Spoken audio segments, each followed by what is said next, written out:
નમસ્કાર વિદ્યાર્થી મિત્રો, કેમ છો બધા વિદ્યાર્થી મિત્રો? મજામાં? દરેક વિદ્યાર્થી મિત્રોને જય સ્વામિનારાયણ. તો વિદ્યાર્થી મિત્રો, આપણે સજીવો અને વસ્તી પરિસ્થિતિ વિદ્યા ecology chapter number 13 organisms and population. તો આજે ત્રીજા નંબરનો લેક્ચરની શરૂઆત કરવાનું છે. તે પહેલાં આપણે આગળના લેક્ચર્સમાં 4 અજૈવિક પરિબળો વિશે છે સરસ રીતે માહિતી મેળવી. તાપમાન, પ્રકાશ, પાણી અને જમીન, આવા 4 પ્રકારના અજૈવિક પરિબળો વિશે છે ચર્ચા કરી. ત્યાર પછી વિદ્યાર્થી મિત્રો, આપણે એક સરસ મજાનો નવો ટોપિક છે કે સજીવોની અજૈવિક કારકો સામેની પ્રતિક્રિયા. તો ઇંગ્લિશમાં કહેવાય response to abiotic factors. Response to abiotic factors. તો કે ભાઈ અજૈવિક કારકો સામેની પ્રક્રિયા સમજાવો. તો પહેલો જ પ્રશ્ન થાય કે ભાઈ અજૈવિક કારકો સામેની પ્રતિક્રિયા એટલે શું? તો વિદ્યાર્થી મિત્રો, આપણે આગળ 4 અજૈવિક કારકો ભણ્યા. 4 અજૈવિક કારકોની સામે કેવી પ્રતિક્રિયા આપવી, કેવો પ્રત્યુત્તર આપવો, આન્સર આપવો, એનો સામનો કેવી રીતે કરવો, એવો આનો મતલબ થાય. દાખલા તરીકે તાપમાન વધે તો કેવી પ્રતિક્રિયા આપવી? આપણને ખ્યાલ છે, ઉનાળામાં ટેમ્પરેચર વધે તો આપણે કેવી પ્રતિક્રિયા આપીએ છીએ. શિયાળો આવે, ઠંડી પડે તો આપણે એની સામે કેવી રીતે પ્રતિક્રિયા આપીએ છીએ. એટલે આવી રીતે અજૈવિક કારકો સામેની પ્રતિક્રિયા એટલે મીન્સ કે બાળકો અજૈવિક પરિબળોનો પ્રતિક્રિયા કઈ રીતે આપવી, સમજાય છે? સામનો કઈ રીતે કરવો, તેના વિશે છે એ સમજાવે છે. તો સ્ટાર્ટ કરીએ. પહેલું જ વાક્ય એવું છે, આમ જોઈએ ગુજરાતી છે પણ ગુજરાતી ચાઇનીઝ છે, સમજાય એવું નથી. આપણે જોઈએ અનેક નૈસર્ગિક નિવાસસ્થાનોની અજૈવિક પરિસ્થિતિઓ ક્યારેક ને ક્યારેક સશક્ત રૂપે ભારે પરિવર્તન છે પામે છે. ભારે શું મૂકે છે? પરિવર્તન છે એ પામી શકે છે. ખ્યાલ આવ્યો? અનેક નૈસર્ગિક નિવાસસ્થાનોની અજૈવિક પરિસ્થિતિઓ ક્યારેક ને ક્યારેક પરિવર્તન પામે છે. એટલે જુદા જુદા નિવાસસ્થાનની અજૈવિક પરિસ્થિતિઓ એટલે મીન્સ કે કહેવાનો મતલબ એવો છે, ક્યારેક ક્યારેક પર્યાવરણ છે એ બદલાતું હોય છે. દાખલા તરીકે આજે 30°C તાપમાન હોય તો કાયમ માટે 30°C ન રહે, રોજ બરોજ છે એ બદલાતું હોય છે. તો મને ખ્યાલ આવી ગયો છે કે ભાઈ આ ચાઇનીઝ ગુજરાતી વાક્યનો તમને મિનિંગ ખ્યાલ આવી ગયો છે. અત્યંત પરિવર્તનશીલ બાહ્ય પર્યાવરણ સજીવોની માનસિક મૂંઝવણમાં શું થાય છે? મૂકે છે. અત્યંત પરિવર્તનશીલ બાહ્ય પર્યાવરણ છે સજીવોને માનસિક મૂંઝવણમાં મૂકે છે. કેવી મૂંઝવણમાં મૂકે છે? માનસિક મૂંઝવણમાં છે એ મૂકે છે. સમજાય છે? ખ્યાલ આવ્યો? શું કીધું છે કે આ અત્યંત પરિવર્તનશીલ બાહ્ય પર્યાવરણ માનસિક મૂંઝવણમાં છે એ સજીવોને મૂકી દે છે. કારણ કે રોજ બરોજ બદલાતું રહે છે, તો એનો સામનો તો કરવો ને. ત્યાર પછી હજુ પણ એક વાક્ય એવું છે, અહીંથી અહીંયા સુધી એક વાક્ય એવું છે, ચાઇનીઝ ગુજરાતી છે, પણ હું એક ઉદાહરણ આપીશ એટલે સમજાઈ જશે, વિશ્વાસ રાખું છું કે સજીવ એટલે કે વ્યક્તિ એ આશા રાખી શકે છે કે તેના અસ્તિત્વના લાખો વર્ષના સમયગાળા દરમિયાન ઘણી જાતિઓએ અપેક્ષિત સ્થાયી આંતરિક એટલે કે શરીરની અંદર જ પર્યાવરણ વિકસિત કર્યું હશે, જે બધી જૈવ રાસાયણિક પ્રક્રિયાઓ દેહ ધાર્મિક કાર્યોને અધિકતમ કાર્યદક્ષતાથી કરવા દે છે. આ જ રીતે જાતિઓની બધી જ રીતની યોગ્યતા એટલે કે તંદુરસ્તીમાં વધારો કરે છે. આમ જોઈએ બાળકો તો કાંઈ ખબર પડે એવું નથી. ચાઇનીઝ વાક્ય છે, ચાઇનીઝ ગુજરાતી છે ભાઈ, નવું લાવ્યા હો સાહેબ. પણ વાક્ય છે સેટલ નથી. ઇંગ્લિશનું ડાયરેક્ટ ગુજરાતી ટ્રાન્સલેશન કર્યું છે એટલે ખબર નથી પડે. શું કીધું છે ફરીથી વાક્ય વાંચું છું. સજીવ વ્યક્તિને આશા રાખી શકે છે કે તેના અસ્તિત્વના લાખો વર્ષના સમયગાળા દરમિયાન ઘણી જાતિઓએ અપેક્ષિત સ્થાયી આંતરિક શરીરની અંદર જ પર્યાવરણ વિકસિત કર્યું હશે, જે બધી જ જૈવ રાસાયણિક પ્રક્રિયાઓ તથા દેહ ધાર્મિક કાર્યોને અધિકતમ કાર્યદક્ષતાથી કરવા દે છે. આ જ રીતે જાતિઓની બધી જ રીતની યોગ્યતા એટલે કે તંદુરસ્તીમાં વધારો કરે છે. માની લ્યો કે ભાઈ આ વાક્ય તમને સમજાવું શું કહેવા માગે છે. ગીરના જંગલમાં સિંહ વસવાટ છે કરે છે. એ કોઈ આજકાલ 2-4 વર્ષથી નથી વસવાટ કરતો, લાખો વર્ષોથી છે વસવાટ કરે છે.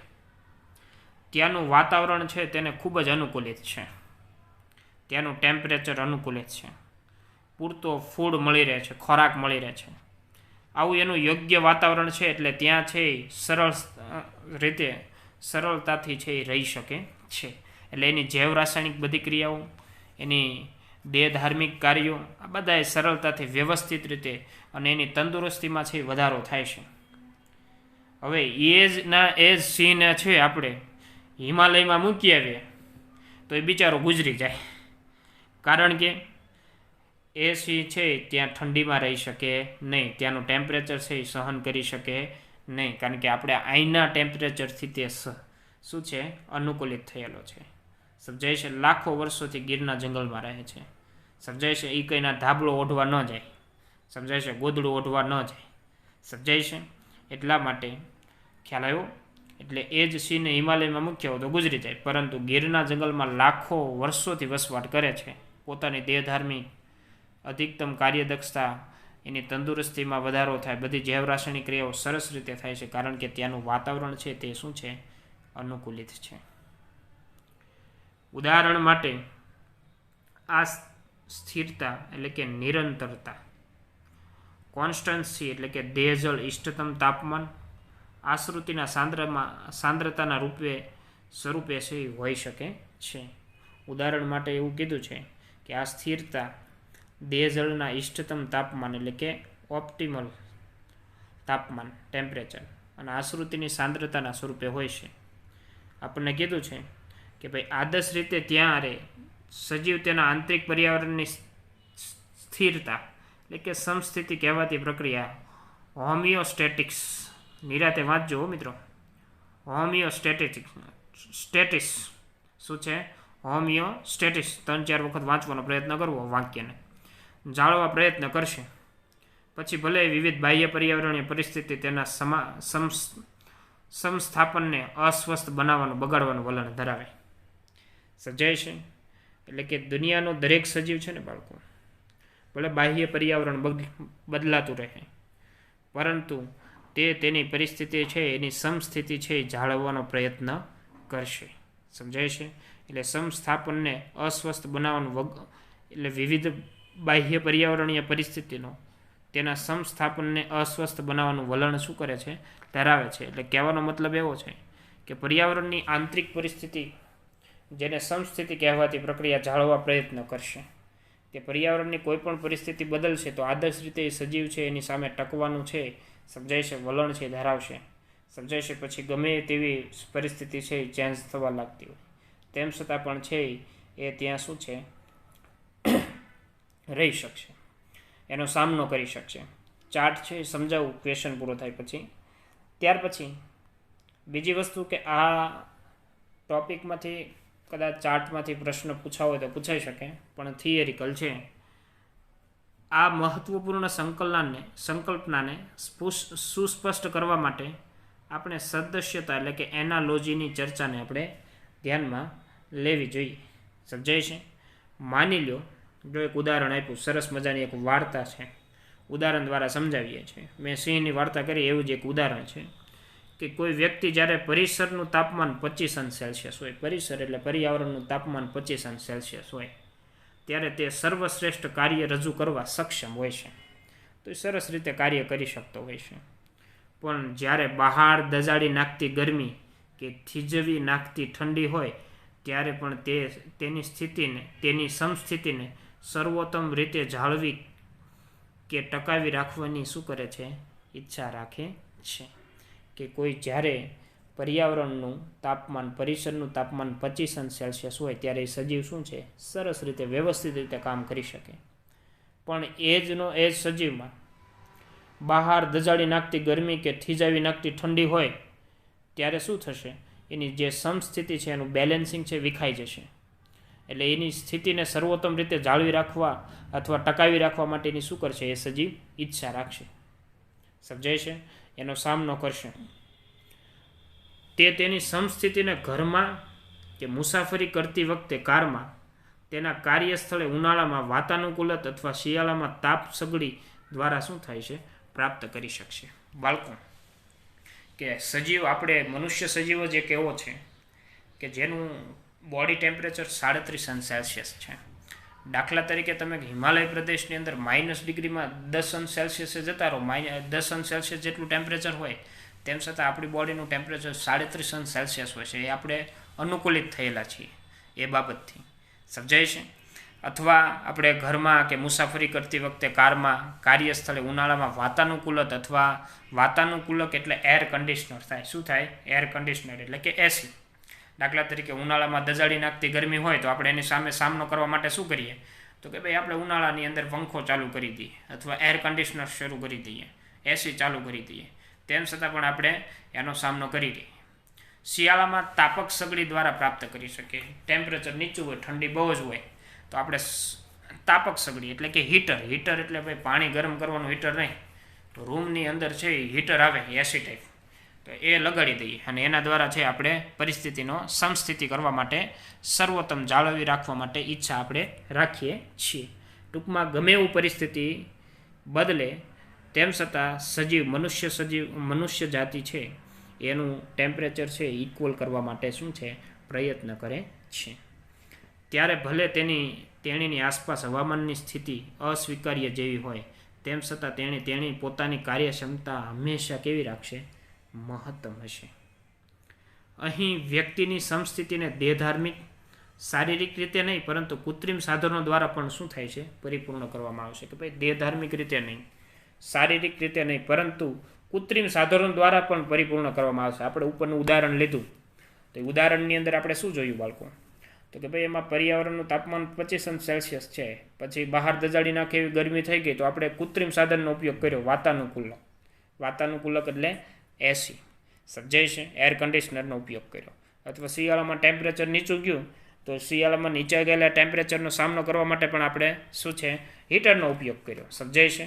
ટૂંકમાં કોઈની રીતે, સમજાય છે, પરિપૂર્ણ છે કરીએ છીએ.